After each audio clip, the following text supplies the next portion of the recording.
마이크로소프트 주가가 2026년 초 이후 17% 떨어진 가운데 지금이 매수 타이밍이라는 주장이 나왔습니다.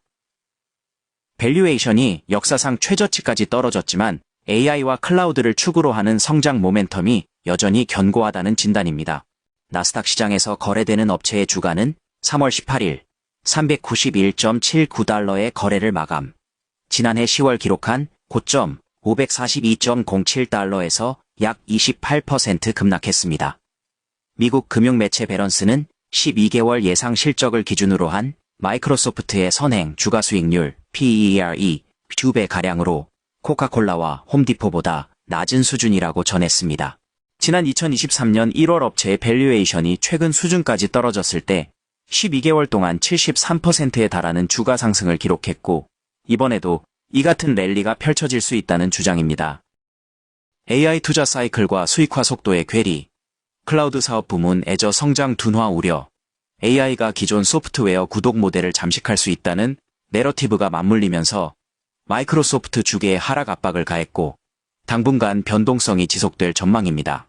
하지만 월가는 업체가 AIO 클라우드 인프라와 생산성 소프트웨어를 동시에 쥔 유일한 플랫폼 사업자라는 점에서 저점 매수 전략이 적절하다는 의견입니다. 2025년 10월 540달러 선의 주가는 마이크로소프트가 AI 클라우드 기대를 거의 극단까지 반영한 가격 구간이었습니다. 당시 주계는 애저의 40% 안팎 성장률이 장기간 유지될 것이란 낙관과 오픈 AI 지분 가치 급등, 코파일럿이 곧바로 매출과 이익을 폭발적으로 끌어올릴 것이란 기대가 한꺼번에 녹아 있었습니다. 2026년 들어 17% 가까운 하락이 나타난 것은 이 기대들이 속도 조정을 막고 있다는 신호로 해석됩니다. 글로벌 IB와 장기 투자자들 사이에서는 최근 마이크로소프트의 주가와 밸류에이션 수준을 전략적 매수 구간으로 보는 시각이 뚜렷합니다. 무엇보다 현재 주가 수준에서의 밸류에이션이 과거 10년과 비교해 상대적으로 매력적인 구간에 들어섰다는 판단이 큽니다. 마이크로소프트의 주가는 2026년 초 기준 선행 PER 약 22배 수준에서 거래되고 있는데 이는 과거 AI 대장주로서 봤던 프리미엄이 상당 부분 반납된 수치입니다. 둘째, 펀더멘털 측면에서 보면 업체의 매출과 이익의 성장세는 여전히 견조합니다. 월가 컨센서스에 따르면 마이크로소프트는 2026 회계연도에 전년 대비 약 16% 매출 성장과 20% 안팎의 주당 순이익 증가를 기록할 것으로 전망됩니다. 영업이익률은 클라우드와 소프트웨어 믹스 개선 덕에 40% 중후반대를 유지하고 있으며 최근 5년간 영업마진은 41%에서 46%를 상회하는 수준으로 꾸준히 상향돼 왔습니다. 대규모 자본 지출에도 불구하고 강력한 현금 창출력과 건전한 재무 구조를 유지하고 있다는 점이 AI 투자 사이클의 변동성을 흡수할 수 있는 완충 장치로 작용합니다. 셋째, AI 인프라와 AI 애플리케이션을 동시에 보유한 양면 베팅 구조 역시 마이크로소프트의 강력한 매수 논리로 제시됩니다. 넷째, 오픈 AI 지분 가치가 사실상 마이크로소프트의 숨겨진 자산으로 평가받고 있다는 점도 투자자들이 주목하는 부분입니다. 투자자 입장에서 마이크로소프트를 볼 때 가장 중요한 펀더멘털 체크 포인트는 4가지로 정리할 수 있습니다.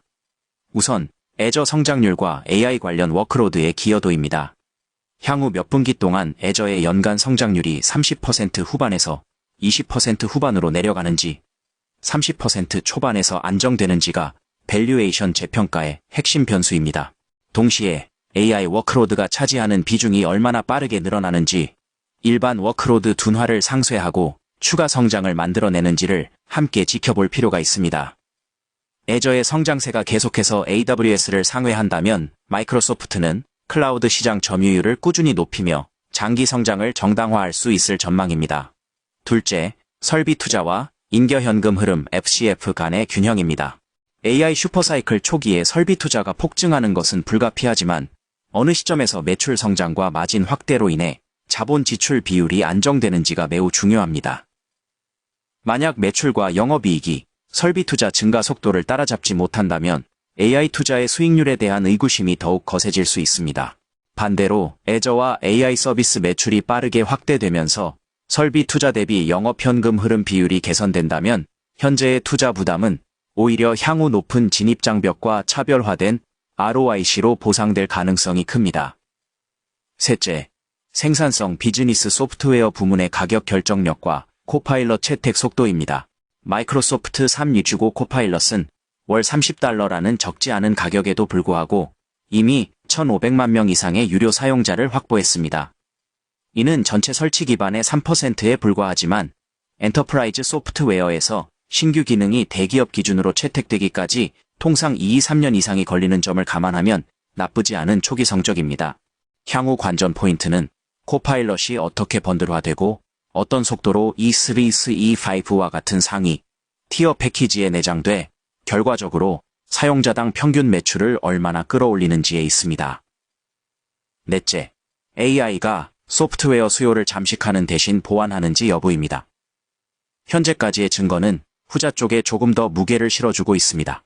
대표적인 에이전트 개발사인 엔스로픽조차도 기업용 제안을 설명하면서 자사 에이전트가 엑셀, 파워포인트, CRM 등 기존 마이크로소프트 애플리케이션을 더 잘 쓰도록 도와주는 조력자에 가깝다는 점을 강조했습니다. 시장조사 업체 팁랭크스에 따르면 마이크로소프트의 투자 의견을 제시하는 36개 IB들 가운데 매수 의견이 선점 3건으로 압도적인 비중을 차지했고 보유와 매도 의견이 각각 3건과 0건으로 나타났습니다. 애널리스트의 12개월 목표주가 평균치는 $591.56로 최근 종가 대비 약 51%의 상승 가능성을 제시했고 목표주가 최고치는 $678로 파악됐습니다. 다만 강세 전망에는 전제 조건이 있습니다. 첫째, 애저의 성장률이 20% 후반 이상을 유지하며 AWS와의 격차를 좁히거나 일부 영역에서 앞서 나가야 합니다.